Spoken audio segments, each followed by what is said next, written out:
राष्ट्रवादीच्याच मेळाव्यात धनंजय मुंडे यांनी मंत्रिपदासंदर्भात सूचक वक्तव्य केलं। कार्यकर्ते टीमचा 12वा खेळाडू आपला नंबर यायची वाट बघतायत आणि मी कायम 12वा खेळाडू राहणार याची जाणीव असं सूचक वक्तव्य धनंजय मुंडेंनी केलं। दरम्यान धनंजय मुंडे यांचा इशारा समजला, रिटायर्ड हर्ट झालेल्यांना पुन्हा संधी मिळते असं उत्तर प्रफुल्ल पटेल यांनी दिलं।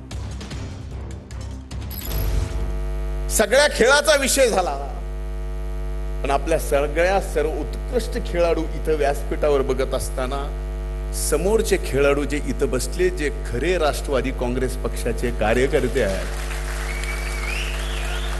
ते नेमकं बघतायत की आपण सुद्धा टीम मध्ये आहेत, पण 12वेत आपला नंबर कधी लागतो।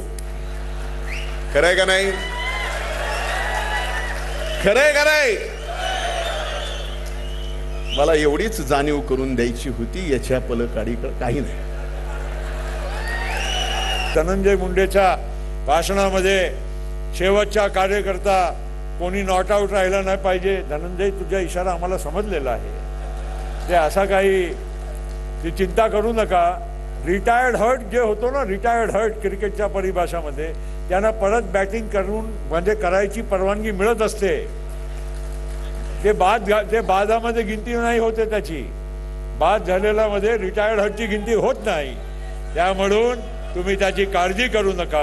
प्रत्येक पदाधिकारी कार्यकर्त्याची निष्ठा, परिश्रम आणि समर्पण माझ्या लक्षात आहे।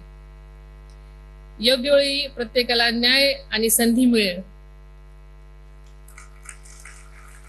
याची खात्री मी आपल्या सर्वांना देते।